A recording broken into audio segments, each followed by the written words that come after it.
Hi, this is Colin Triplett with Mint Condition Fitness in Los Gatos, and today we're talking about how to do a squat. So, squat is an important move. It doesn't mean that you have to load up a bunch of weight on your back, but if you can't do a squat just body weight, then it's something you need to work on. So how do you know if you're doing a good squat? So a couple things that we would look for. Best to tell from the side, so if you can practice in a mirror or use a mirror to see what you're doing, that would be helpful.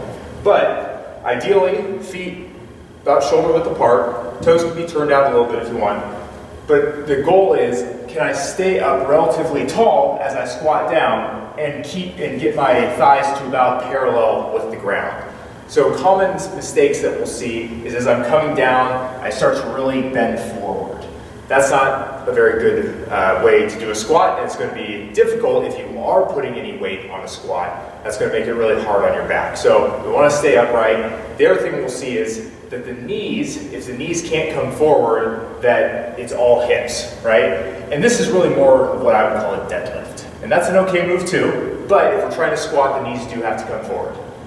Now, one of the biggest restrictions that we see in the squat is the calves, and specifically how the calves interact with the ankle. So if my ankles don't move, I either go hips back or my heels come off the ground. And again, this just isn't a very strong position. So if you're noticing that, then we're going to do a little work on the calves to improve your ankle mobility. So the first thing we're going to do to improve it is using a foam roller. If you haven't ever done this before, I would recommend that you have one foot on the ground as you lift up and start just rolling up and back on the calf. If you find an area of tightness, stop and just do a few foot circles. One way, go the other way, and then keep moving. If you've done this before, you may be able to actually go one foot over the other, find some areas of tightness, same thing, foot circles.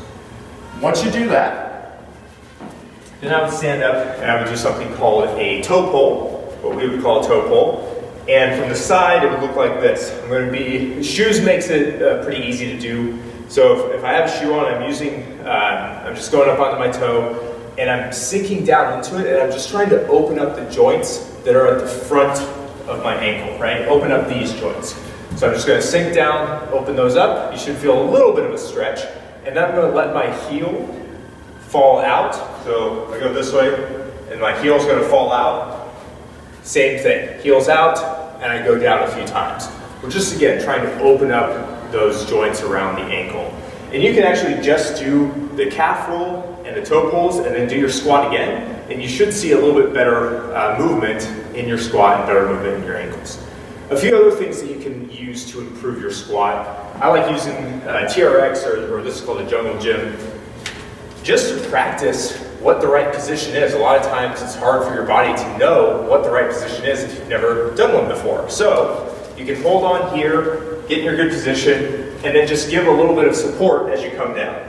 And as I'm here, I'm really trying to fight for a good position. So I'm not using the TRX as much as I possibly can. I'm using it as little as I can, and just keeping that position, come back up. What's nice about that is you can control through the motion. You can really fight for a good position, and what you'll start feeling is that you're actually getting a stretch as you go down too.